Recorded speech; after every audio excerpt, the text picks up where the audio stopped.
That was really a super overview of what we have. And except for the last paper you discussed, I think you concentrated mostly on biomarkers studies, and not the hard clinical endpoints that sometimes our cardiology friends and also our epidemiology friends demand of us. Let me just say, were there any clarifying questions for Ryan? I kind of scooted over that. Okay, we'll have a discussion. The next speaker is David Rich. David trained at Harvard with someone I'll call one of the fathers of air pollution epidemiology, Doug Dockery. And we had the privilege of having David with us for quite a few years at Rutgers before he migrated back north to Rochester. And anyways, David's going to talk to us about a specific adverse outcome of air pollution, adverse birth outcomes. So David? Thank you, and thank you again for the opportunity to talk to you today. So I'm going to talk to you reviewing primarily ambient studies. There's not been a lot of work looking at very much, if at all, looking at indoor PM and reproductive outcomes. And certainly the issue with reproductive outcomes as opposed to cardiovascular is you generally start with a population where you know they're going to have an event and you know generally when it's going to happen, as opposed to cardiovascular where you don't know who in the room is going to have some sort of cardiovascular event. So a little bit of the studies we'll talk about try to take advantage of data sources that are available based on that. So what I'll talk to you about today, we'll talk and review some basic studies looking at various outcomes. And again, I'm going to do this in a sense of making us think a little bit about what could we do with indoor PM. How could we do a study looking at such outcomes and try to tie together what we talked about yesterday to look at indoor PM measures. So most of the studies, or some of the studies that we've talked about, one of the primary outcomes has been preterm birth or prematurity, a baby born too early. And this is babies born at less than 37 weeks gestational age. And you can look at that as a binary variable. You could look at gestational age in weeks as a continuous variable. Another one we've commonly used is various markers of fetal growth restriction. Again, something about the baby does not develop completely. Maybe it's not getting enough nutrients, something's happening where it's not developing fully. And there's a couple of reasons why a baby you may have fetal growth restriction. It could simply be born early. Why does a baby weigh less than all the other babies? It could be just because they're born early. Or it could again be some sort of problem with fetal growth. So what we do when we look at fetal growth restriction, we try to restrict it to just term birth so we can focus on just factors affecting growth, not necessarily the prematurity aspect. I mean, there's several different measures we can use that I'll go over in these studies.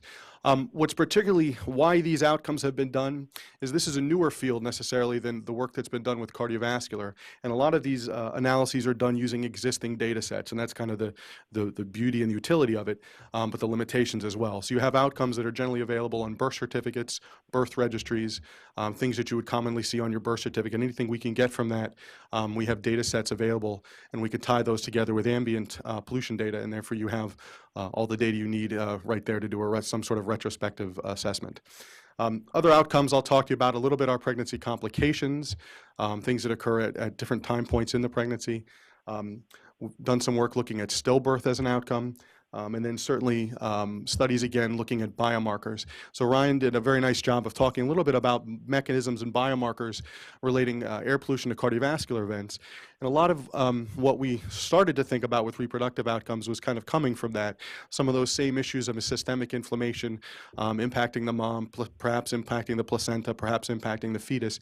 Some of those same biomarkers we can look at in these studies, plus certainly some others that I don't think you would quite do in a cardiovascular study.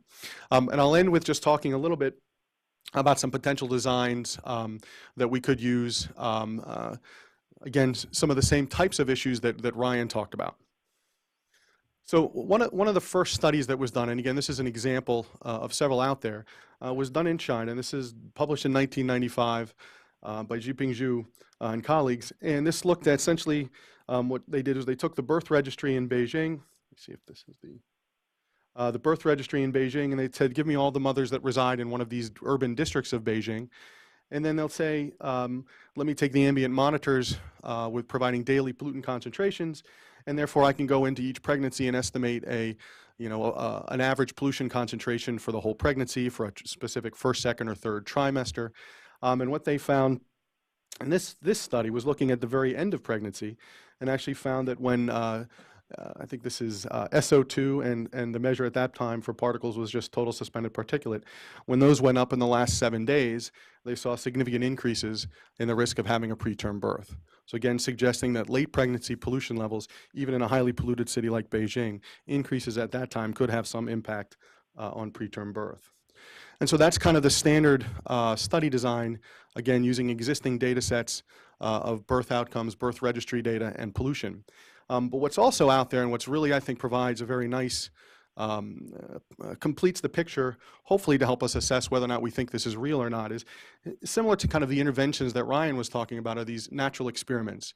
Something happens, some government action, some regional sporting event occurs, something happens where regionally the pollution levels drop. So the whole community experiences the intervention. A whole community experiences the pollution levels going down. And so this was a study taking advantage of the work that Arden Pope had studied and others had done with the Utah Valley, where the Geneva steel mill closed for about 13 months. And the idea here was to take a look, again, looking at birth registry data and say, okay, well, we know that PM10 levels and other pollutant levels dropped dramatically during those 13 months. So if your pregnancy occurred during that time, was there some sort of beneficial effect on your baby, on your delivery? And what they found is, this is just probably the simplest way to explain it, is they looked at the preterm birth rate, or the percentage of babies that were born preterm, and this is in black is the babies that live in the Utah Valley, those that would be experiencing those pollution reductions. They would have much lower pollution levels, and what they find is that the preterm birth rate during that steel mill closure dropped. And then you compare it to babies that live outside the Utah Valley, where they certainly didn't have any massive change in pollution, and you don't see that. And again, this is the only analysis kind of presented, but it's at least suggestive that perhaps when you see a decrease in pollution, you see an improvement in a health outcome. And I think that's a very powerful tool when we think about it, that we're not always saying, well, when pollution goes up, do we see a health effect? So if it's truly causal, we should see it go the other way as well. So it's a very nice, powerful picture.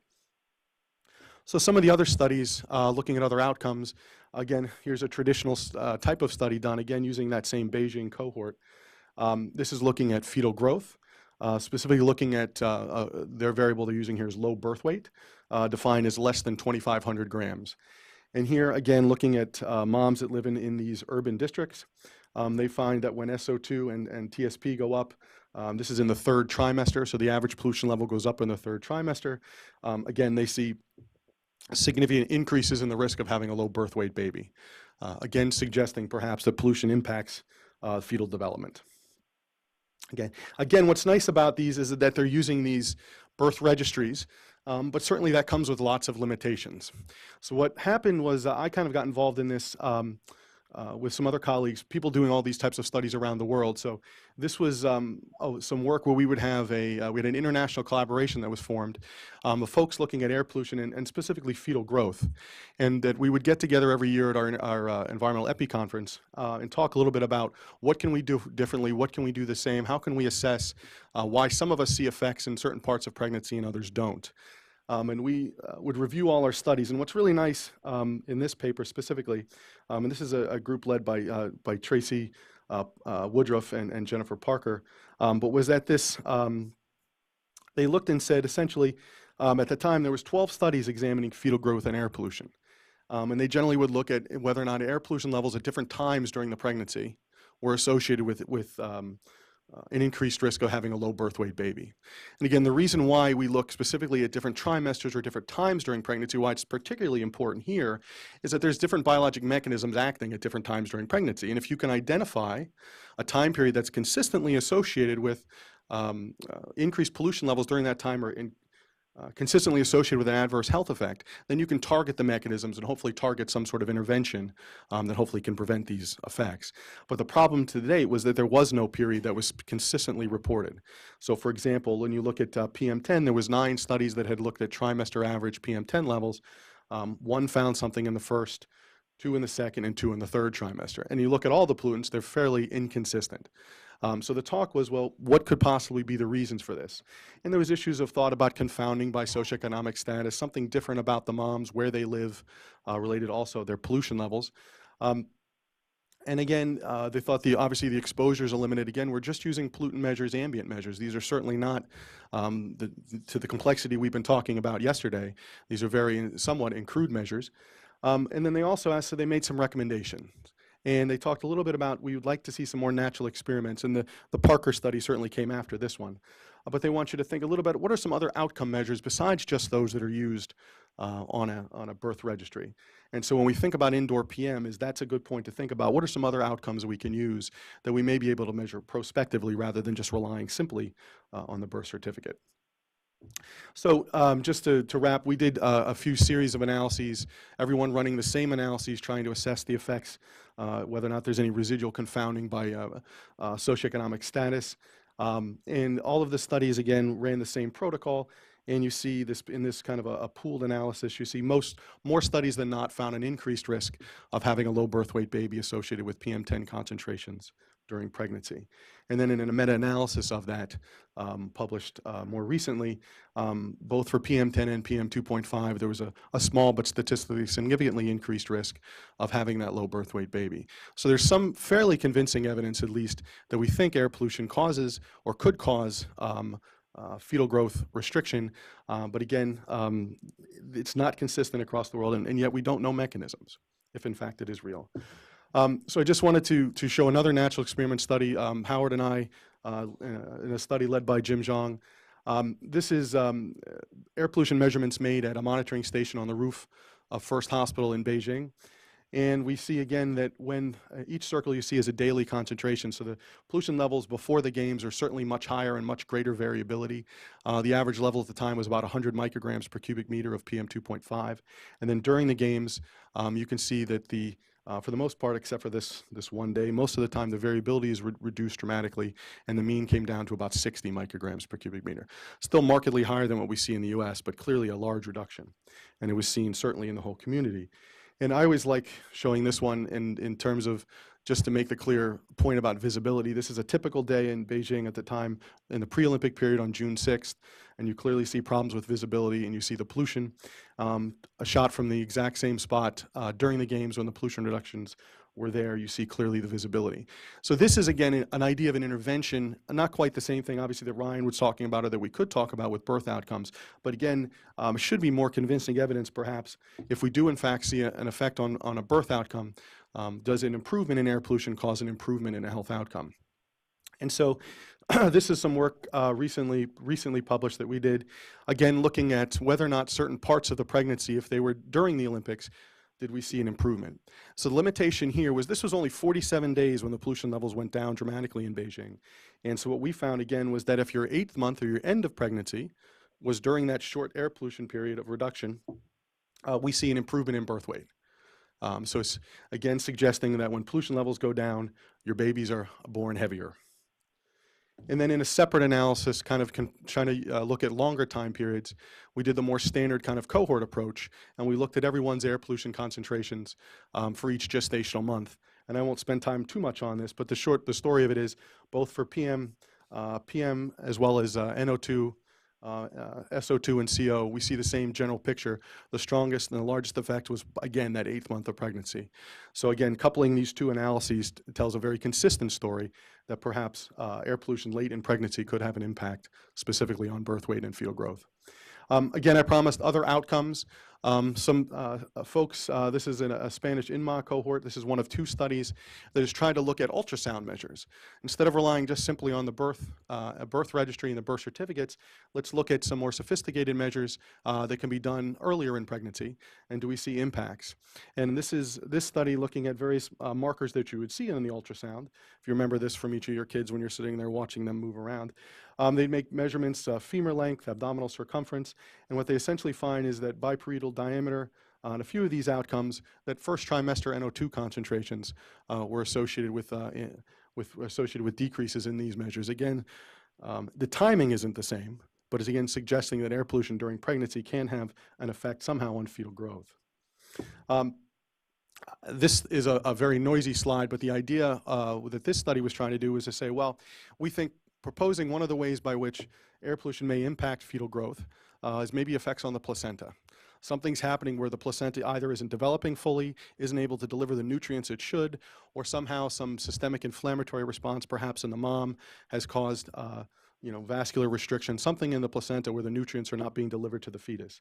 And so this study looked at biomarkers of placental growth function, placental growth factor, another biomarker called SFLT, which essentially tries to bind to PLGF to stop it, and looked also at a couple other measures looking at specifically placental artery notching as an indicator of placental vascular resistance. Again, the ability of the placental vasculature to dilate.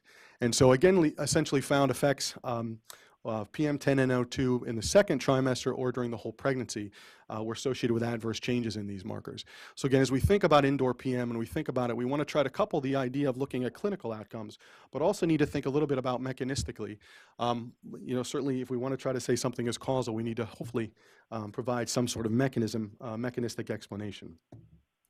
Others have looked at pregnancy complications, looking specifically at preeclampsia. This is out of Beatritz's group, and this is a nice slide in the sense that you see a nice dose-response relationship. So you're looking, each circle you see is a quartile, increasing quartile of NO2 and PM2.5, again measured ambiently during pregnancy, but showing that with higher levels of ambient pollution, you have a higher risk of preeclampsia. And lastly, this is a study we've done in New Jersey again, but looking at stillbirth. Again, using existing data sets, and I'm just highlighting the carbon monoxide associations, but generally it's the same basic patterns. Again, that when pollution levels go up outside over the next 2 to 6 days, you have an increased risk of stillbirth among pregnant women. And so this has been seen in a couple different places, although trying to put together these types of data sets is a little more difficult, so there's only a few that have been done. Again, so this is just kind of to give you an idea of what are the types of study designs that people have used to look at ambient pollution. But there are others out there perhaps that we could think of for looking at indoor. We could use something like the panel studies, longitudinal studies where we're again looking at biomarkers repeated over during pregnancy. We could try to tag on to existing cohort studies, and I'll show you an example of one. That are looking more at ambient measures, but perhaps we can tag on and add some specific PM measures of different sources to that study. Certainly the intervention studies, I have a slide to show you at the end.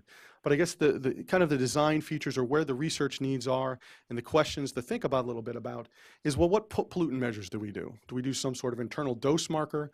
Do we measure indoor pollution in the house? How do we get at that question of looking at outdoor PM, indoor PM of outdoor origin, or just indoor PM? How do we get at each of those? And how could we add those to each of the study? Can we add mechanistic biomarkers to the study? Would that be relatively easy to do? When do you make those measurements? And certainly we have to think a little bit about mechanistically when is important during a pregnancy, because the evidence isn't clear. Who to study and where should it be done are all kind of questions to think a little bit more about. So this is an example study. This was published a few years ago, and it's just simply the study design, Marie O'Neill's study looking in Mexico City, and looking at essentially trying to get at the question, does air pollution lead to preterm birth? And if so, what are the mechanisms by which that might occur? And this is a study where they've enrolled, they have to be 18 years of older, non-smoker, a single fetus who lives in Mexico City, and they agree to come into the hospital every 4 weeks so the study team, can take a series of measurements. And when they come in, they ask them, certain things about their time activity diary. What have you been doing? Food frequency questionnaires. What have you been eating over the last few days? They get GPS coordinates of where they're living so they can do geospatial kriging, and they can estimate pollutant concentrations outside the home at each of these for each day of the study or over that time period. And they're also collecting clinical data, collecting blood and urine samples and other types of samples to get at certain types of biomarkers. And they lay out, in the sense, the questions they're going to be trying to answer. They should be, I think they're done with data collection or are in data analysis at the time, looking specifically at whether or not certain pollutants at different time points during pregnancy are associated with a clinical outcome of preterm birth, but also are they associated with levels of pro and anti-inflammatory cytokines, some of the same ones that you saw at Ryan present in the cardiovascular literature. Again, systemic inflammation is also thought to be related to some of these outcomes on the birth side as well. So, and then the last study to show is actually Ryan's study that they've just finished. He graciously agreed to provide this, but done in Mongolia. And the idea, again, is studying whether indoor PM and removal of it prevents preterm birth. Does it prevent fetal growth restriction measures? And they're measuring blood pressure, hair, whole blood, dried blood spots, and monitoring PM for 7 days to try to get at perhaps some of the biomarkers or mechanisms by which that happens. And this is a picture of the filtering systems they're using, but it's essentially 2 HEPA filters are placed in the homes for use throughout pregnancy, whereas the control group has everything. They do everything else in the study. They just simply don't have the 2 filters. And so again, as he says, they've have 465 people completed, and the data collection was just recently completed. So hopefully we'll be looking for Ryan to show us another study coming soon. So with that, I'll stop and just say thanks to the folks contributing to this, and hopefully we can talk a little bit more about what can we do in coupling the ideas from yesterday with these study ideas.